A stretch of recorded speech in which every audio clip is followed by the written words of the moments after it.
Bună, dragilor, și bine ați venit la o nouă citire. Dacă titlul te-a atras, înseamnă că ai aici cu siguranță un mesaj pentru tine. Îți mulțumesc pentru că mă urmărești, îți mulțumesc pentru că mi ești alături. Dacă vrei și tu o astfel de citire, te invit oricând cu drag doar pe aplicația de tarot și astrologie Cristina Zurba, disponibilă atât pe iPhone cât și pe Android. Hai să vedem așadar mesaje, ce trebuie să știi în plan personal, profesional, financiar, dar și surpriza din momentul în care tu vezi această citire. Bun, se pare că am început deja, la bază avem cumpătarea, da? Sau răbdarea. Avem și soarele, o legătură cu zodia Săgetător, o legătură cu zodia Leu. Ce văd eu e o perioadă de succes pentru tine și este o perioadă în care dai dovadă de foarte multă înțelepciune. E ca și cum ai o poziție de putere undeva, ești undeva sus, doar că ai și înțelepciunea necesară de a lăsa lucrurile să curgă. Ce mai văd eu este o perioadă de însănătoșire sau de vindecare pentru sufletul tău. De asemenea, mai simt eu aici că ți se recomandă în acest moment să iei lucrurile încet și sigur. Poți să fii într-o perioadă în care ți se cere să-ți păstrezi calmul, să-ți găsești echilibrul. Pentru unii simt aici și o oarecare tendință spre împăcare. Nu știu, poate e cineva care vrea să reia legătura cu tine sau în alte cazuri putem să discutăm despre o persoană care e ceva mai retrasă, să zic așa. În plan personal avem 3 de apă, da? O bucurie mică aici, fie în familia ta, fie în cercul de prieteni. Pentru unii văd aici și o energie bună într-o relație anume. Poate să fie și o vestă pe care ai primit-o și care ți-a adus o oarecare bucurie, dar pentru alții, simt eu aici să vă transmit, e vorba de o perioadă în care lucrurile încep să arate așa puțin mai diferit. E ca și cum răsare o lumină de la capătul tunelului. Apoi avem cavalerul de monede. Uite, o vestă pe care o primești legată de bani. Sau cineva care vine și îți aduce ceva. Da? Poate cineva îți vine în vizită și îți aduce un cadou, un pachet. Pentru alții poate să fie vorba despre o persoană care, știu eu, își dorește să se împace cu tine. Poate pentru alții să fie și despre faptul că o relație începe să devină mult mai stabilă, mult mai solidă. Mai văd, bineînțeles, și o discuție pe care o poți avea cu un prieten. Este un prieten bun pe care te poți baza. Însă, ce mai văd eu e că lucrurile încep să se așeze într-un mod extraordinar de benefic pentru tine în plan personal. Hai să vedem ce spune și tarotul acesta. Cei cu 3 de cupe. 2 de cupe. Uite, o bucurie aici. Da? Legată de o prietenă, o bucurie legată de un cuplu. Poate pentru unii să fie și despre o veste pe care ați primit-o, e o veste de suflet, doar că ce văd eu aici este și o oarecare agitație. Da? E o persoană care e agitată, care e supărată, e o persoană care reacționează așa într-un mod mai dur. Apoi avem regina de cupe. Uite, o legătură cu o zodie de apă, rac, scorpion sau pești. Poate să fie o persoană foarte apropiată ție care te liniștește, care te calmează cu niște vorbe pe care ți le spune. În alte cazuri, simt eu aici să vă transmit faptul că e o perioadă în care dați dovadă de foarte multă răbdare, foarte multă înțelepciune. Da? Pentru unii mai văd și o veste bună legată de partea medicală. Da? Dar uite, parcă e cineva care te consolează, care te mângâie. Hai să vedem cavalerul de monede.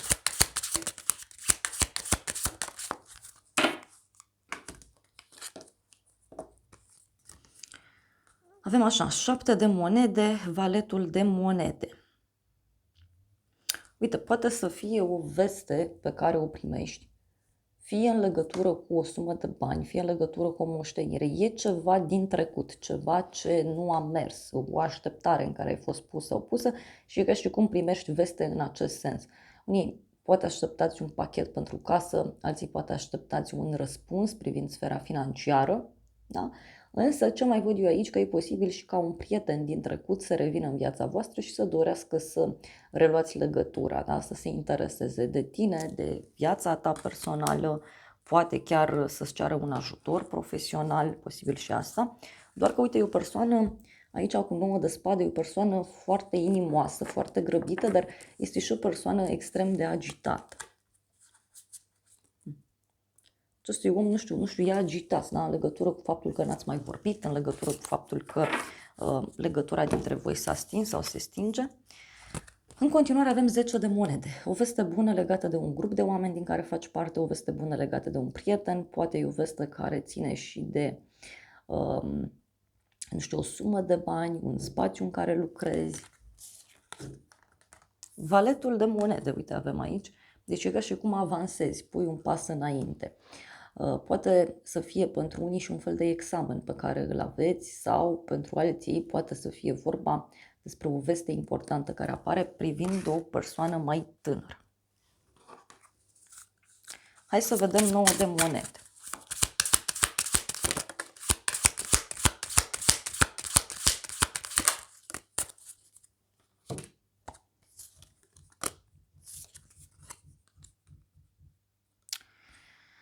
Avem așa, 7 de bâte, 2 de bâte. Ce văd aici, nu știu, e ca și cum ești foarte hotărât sau hotărâtă în legătură cu un plan pe care îl ai, dar mai văd și faptul că unii dintre voi e posibil să vă simțiți aici puțin stresați în legătură cu o ședință sau în legătură cu o veste pe care o așteptați din punct de vedere profesional. Parcă e cineva aici care se simte și pedepsit în același timp. Dar e ceva legat de o așteptare, da? E ca și cum se grăbește ceva, se grăbește un proces aici. Să vedem valetul de monede. Uite, valetul ăsta de monede e mai agitat. Și avem și regina de spade. O legătură cu o zodie de aer, gemeni, balanță, vărsători. Din punct de vedere profesional, eu văd aici o persoană mai tânără, foarte agitată, e o persoană mai dură, poate chiar mai ascuțită la limbă, o persoană care vede lucrurile mult mai clar. Poate pentru unii să fie și faptul că aveți o discuție aici puțin mai dură, fie în legătură cu o instituție de stat, fie în legătură cu niște acte, fie e ceva legat de o femeie suspusă, fie pentru alții e ceva legat de un nou început. Mai vreau un mesaj.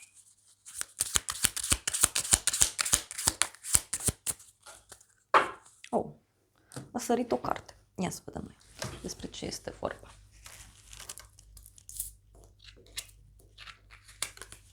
Ok, avem împăratul, hopa. Avem împăratul, da? O conexiune cu zodia berbec. Aici, uite, discuția asta în contradictoriu, da, poate avea legătură cu o persoană suspusă.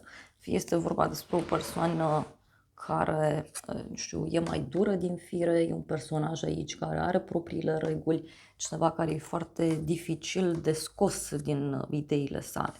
De ce văd eu este că aici e un bărbat care, uite, îți poate da o veste extraordinar de bună. Da? E o veste legată de un nou început, e o veste legată de o nouă persoană, o nouă situație. Surpriza, asul de monede și împărăteasa. O legătură cu zodia Taur, zodia Balanță. Deci, surpriza, dragilor, aici, uite, poate avea legătură și cu o veste bună pe care o primiți de la o femeie, sau surpriza poate avea legătură cu un câștig financiar. Poate chiar o propunere care te propulsează, să zic așa, undeva sus. Pentru alții, ce mai simt eu să vă transmit, că poate să fie vorba și despre cineva nou care apare în viața voastră. Da? Uite, dacă aștepți pe de altă parte un răspuns profesional, acesta este pozitiv, da? Însă pe de altă parte și în sfera personală. Da? Aici văd că ceva începe să se miște. Poate să fie, nu știu, și faptul că o femeie din viața ta face niște schimbări mari. Ia să vedem asul de monede. Dar dacă ești femeie, aici surpriza este extraordinar de benefică pentru tine. Turnul, da? Turnul, aici e un eveniment neprevăzut care are loc. E ca și cum ți se deblochează ceva. Ți se deblochează o șansă foarte frumoasă. Este o șansă care îți poate aduce siguranță, o șansă care îți poate aduce stabilitate materială. Uite, avem 4 de bâte. Deci surpriza, uite, are legătură cu o petrecere, o bucurie, o creștere foarte puternică. Și repet, fie are legătură cu un proiect, fie pentru unii dintre voi are legătură cu cineva anume. Hai să vedem împărăteasa.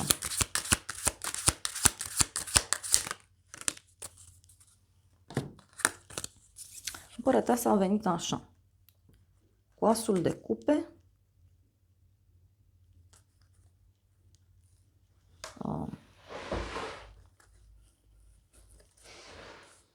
regina de spade, da? Și cavalerul de bâte. Interesant. Deci aici cred eu că e vorba și de o clarificare foarte mare a ta. Pentru unii poate să fie, uite, și o veste extraordinar de bună care apare de la o femeie. Vestea asta vă clarifică enorm de multe aspecte. Și repet, uite, avem roata destinului și asul de monede din nou. Deci, dragilor, aici e vorba de ceva de destin. Deci e ceva destinat. Mai vreau un mesaj.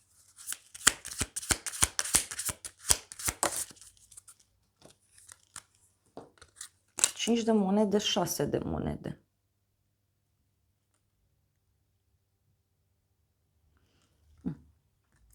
Poate să fie o persoană care vrea să facă ceva pe cont propriu sau o persoană care are niște probleme de sănătate sau probleme financiare și se vindecă sau găsește soluții, găsește banii necesari, găsește soluția necesară.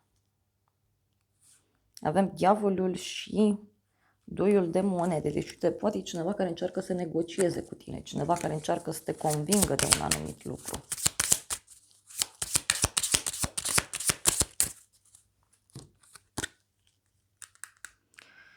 Șase de bâte. Da? Deci eu cred că surpriza aici are legătură cu o victorie foarte frumoasă pe care tu o ai.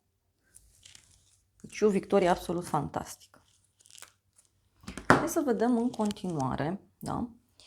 Ce spune acest tarot. Da? Ce o să te mire cu această oportunitate? E o legătură foarte strânsă aici care se poate forma.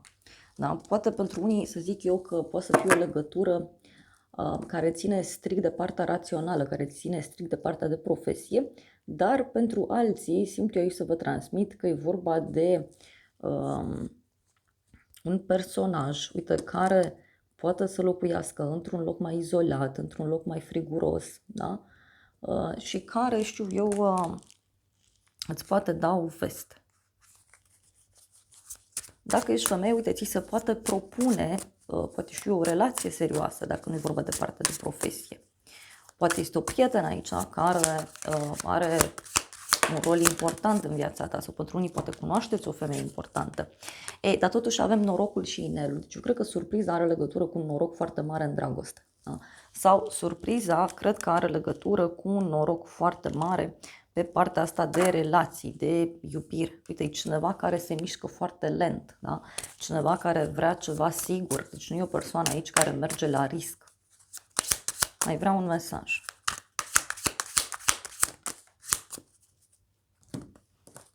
Avem relația și secera. Ce o să te mire? Cineva care e ca și cum vrea să-ți ofere ceva. Da? Poate să fie și o urmare a unei munci pe care tu ai depus-o. Pentru alții, în schimb,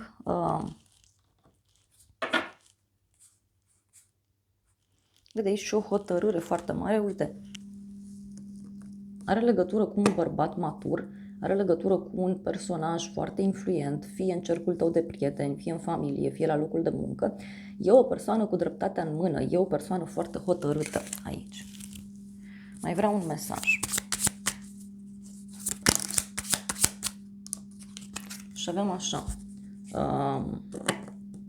Barza. Poate e o persoană de la distanță sau o persoană care îți propune o schimbare foarte mare. Și uite, avem un cadou, da? O femeie cu un cadou, o femeie care primește o veste surpriză.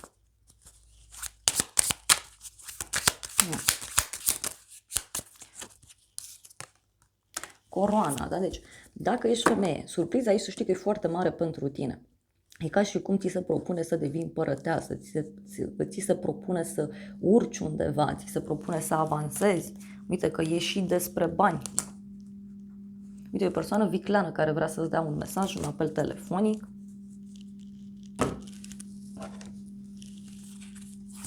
Hai să vedem acest oracol, ce spune așa în încheiere, că e clar aici că surpriza este extrem de plăcută.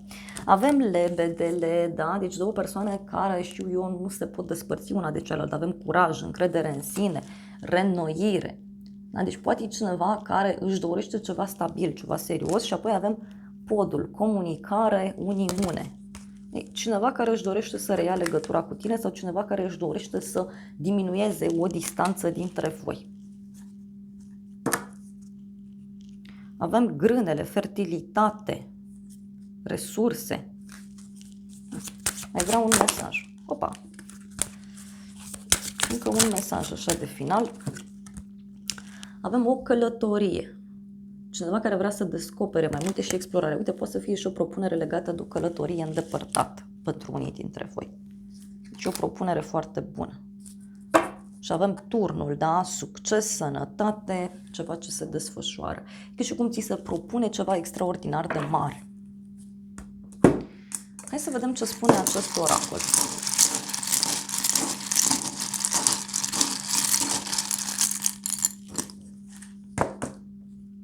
Multe mesaje au ieșit, avem așa, viitor, invitație, deci o invitație pe care o primește aici. Apoi avem cifra 9, diferit, deci o invitație diferită. Apoi avem final, drum lung, deci e ceva legat și de un sfârșit. Ceva ce trebuie să se închidă. Pentru tine o împlinire. Să nu disperi copil. Deci e o împlinire pentru sufletul tău, pentru copilul tău interior, sau poate să fie și o împlinire, atenție, legată de un proiect sau de o persoană mai tânără. Apoi avem în fața ta pierdere, pagubă, ziua de sâmbătă o persoană vicleană, avem întâmplare, semne, iar apoi avem Lilith cu mesajul tentație.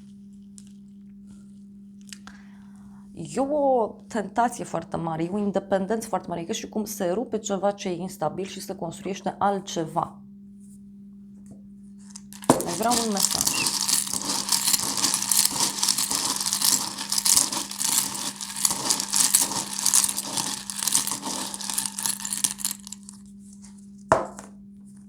Și apoi avem luna martie, cifra 3, zodia berbec, zodia pești, un bărbat tânăr, numărul 33, vei reuși ce gândești. Deci e ceva legat și de o persoană mai tânără.